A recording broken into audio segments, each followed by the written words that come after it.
Okay, so I was supposed to make this fast, so I'm gonna do it fast. Yesterday I was gonna talk about how I thought when I was a little kid that having different forms of expressing numbers, even though practically or theoretically being a good idea, since we cannot describe ginormous numbers in a human way. Um, I honestly thought, really, there was never gonna be a practical use for the scientific notation. I just honestly thought, when you do actual math, you never actually use the scientific notation. It is kind of useless. You don't represent stuff by using the scientific notation. But I was surprised when I learned that computers are computers. They don't care about something being represented on scientific notation. And actually, on computers, scientific notation is actually really useful because, as I was saying yesterday, um, when I learned programming, you use an assigner to give value to a variable. Usually, it's an integer, or it can be a command or a word or a string. But I did learn, they use for floats and doubles, and that's how you call them, floats and doubles. And those two, the difference is that while an integer stores the numerical value as just a summation, however you pronounce that, of 2 times the exponent of whatever line on the bit you are, the n value of the bit, and it's a plus. So you just plus this, next this, next this, next this, until you run out of bits, and that's pretty much how big the integer can be. It's just a summation of whatever amount of n exponents you can have. But the float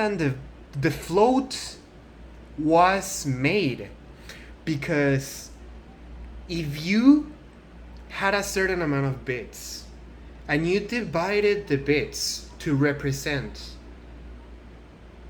the numerical value of, it's called the mantissa, but basically with the mantissa you mean like the portion of the scientific notation that doesn't have the exponential value. You divide the bits so that you get that section, and then the other part of the whatever amount of bits that you have, you use them to represent the exponential value. So how it ended up working is that if you have a certain amount of bits, you can store a higher numerical value of a number. Like, let's say, I need to represent a number that it's millions of millions of millions, or it's, divided by millions of millions of millions, and I need the actual value of how low it is or how high it is. While with integers, it's very hard to represent, to store on a computer and to process. As a float value is very easy because for the same 32 bits, you can express an incredibly high amount of range of values. Like, let's put it this way. For 32 bits that you have, if you wanna just use the integer way of assigning a numerical value, you can only store, if I remember correctly, like 256 something thousand. That's the highest you can go. That's the only range of numbers that you can represent. I'm not sure, but you get the idea. It's like with a 32-bit integer, there's a limit of how much you can represent. But if you use the same 32 bits to make a float, then you lose accuracy and you lose processing power, because you lose accuracy and you lose processing power, but you get a very much you get a much bigger range of what numbers you can represent because it's a scientific notation. And the details on what's the trade-off, it's I wouldn't have learned about it at all if I wasn't reading a book about signals and computers that's from like the 1980s. Because again, I learned a little bit of coding. Today, you just like, yeah, just float, you use it whenever you have like very large numbers. If not, just use integers because they cause less trouble. But on back in the day when computers were very limited on what they could do, there was an actual use for floats. Thinking about if you needed to use floats or integers or the book specifies that no one ever used doubles. I don't know if that's the case today, but yeah, I mean, on the olden days, you needed to think about this stuff because not only the processing power was very limited, and to explain one of the trade-offs, the trade-offs with accuracy and processing power are because accuracy, it's because you're dividing the 32 bits to one section represent an actual integer and the other section to represent an exponential value. So basically you have less accuracy because the actual integer section is going to be lower. But since there's an exponential value, the numerical range can be much higher. The other thing with the accuracy, the processing power that's different. At the beginning, I told you that an integer, it's a summation calculation. You get 2 to the power of 1, 2 to the power of 2, 2 to the power of 3, 2 to the power of 4, 2 to the power of n, which is 32 because 32 bits. But, and with a plus in the middle because it's a summation. But on a float, processing a float on a computer, it's very different because it's not a summation.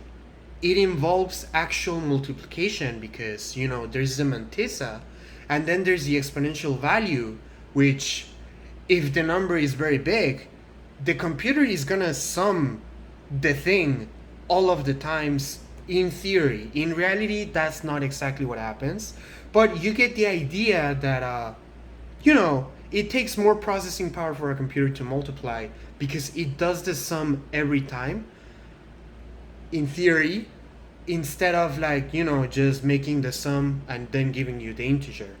Also, when you process a float, there is rounding. And when there's rounding, not only there is a calculation to be done, but also you lose accuracy because, it rounds the thing to the closest value it can actually store.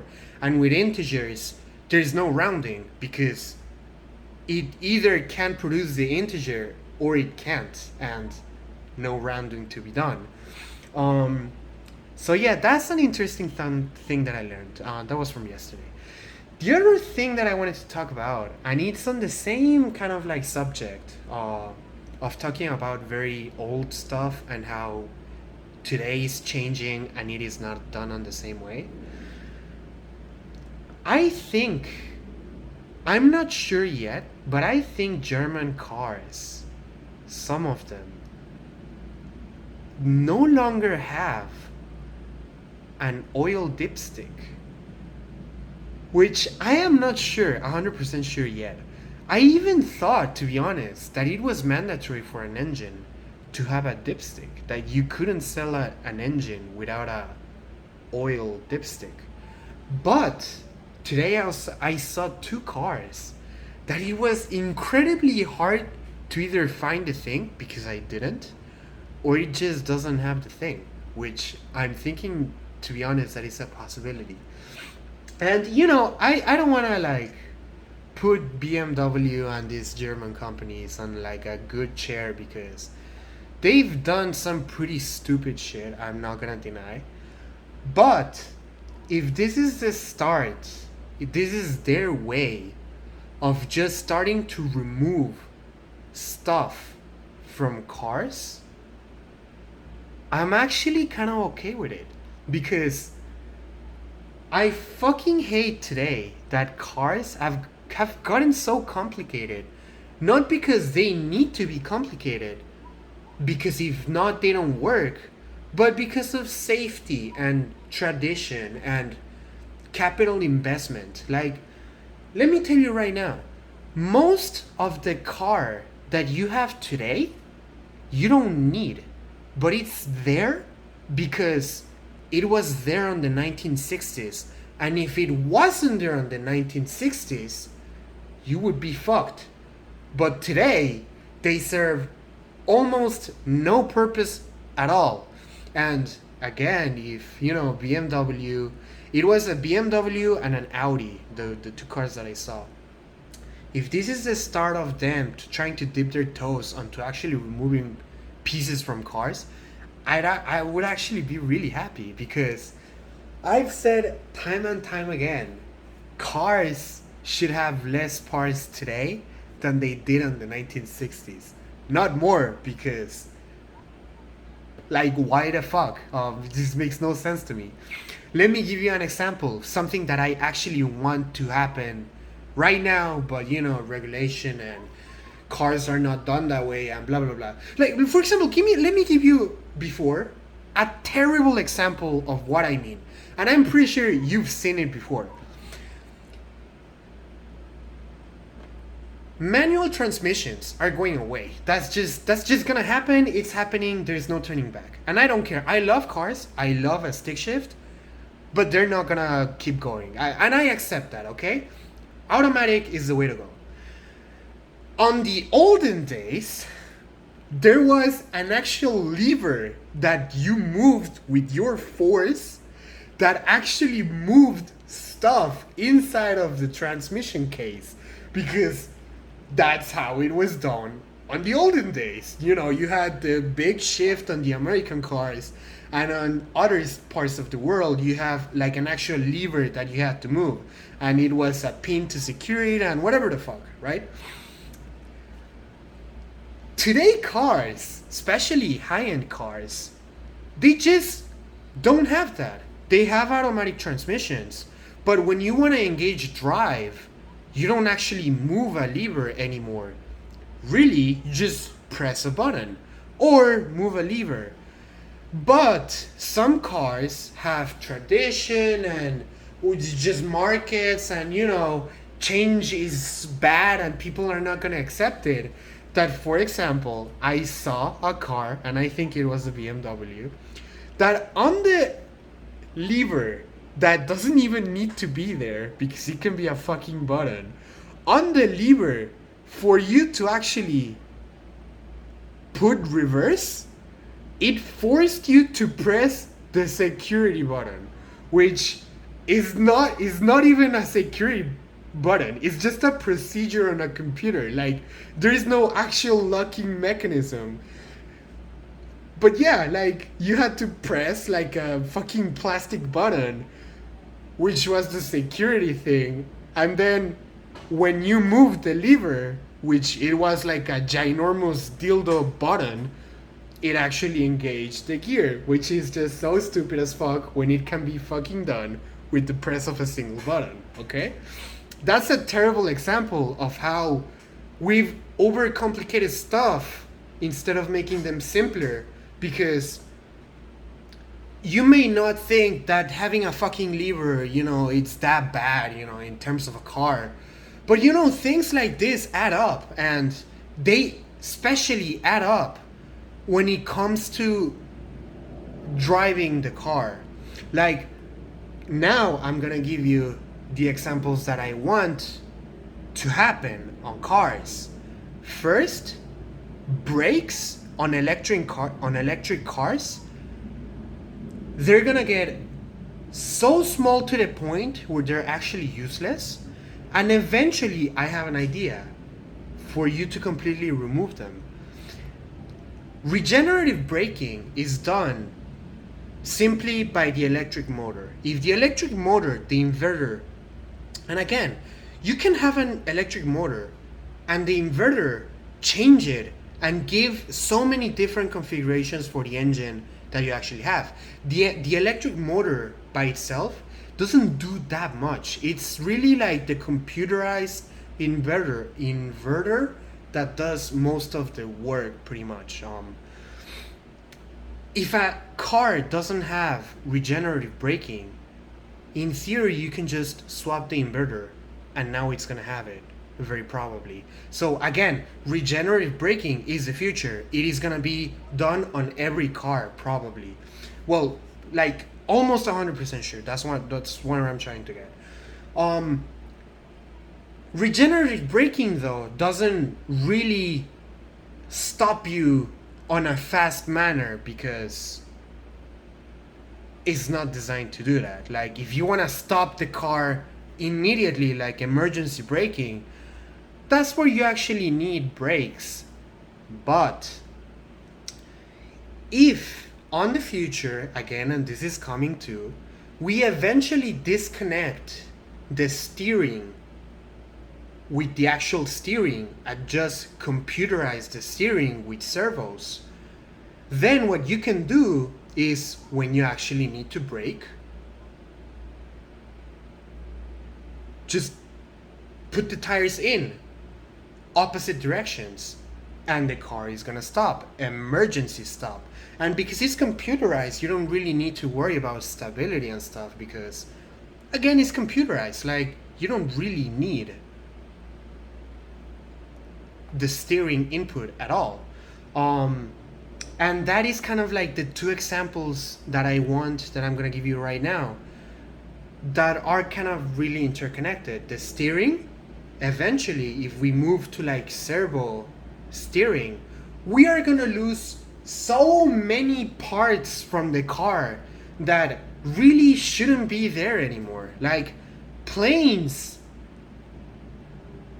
just gave up on that 40 years ago, I think 40 or 30 years ago. It's insane that cars have taken so much longer.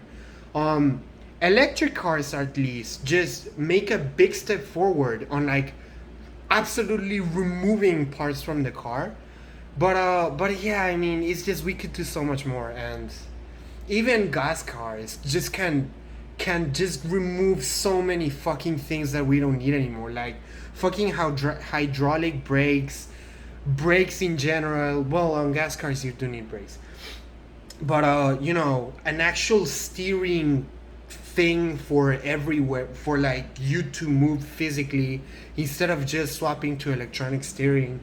So yeah, I mean it's just that's the two things. I learned something from the past, the reason why we did it in the past, but it is actually useful right now and implemented in computers, and something that we did in the past that I really think we should stop and is stupid as fuck and we shouldn't use them anymore. And I am waiting for the day when we lose those parts and we don't really have to worry about them anymore at all. So yeah, that's pretty much the two things I learned on like the last week. Pretty much, I didn't really learn that much stuff, but that's it. And I hope you learned something too.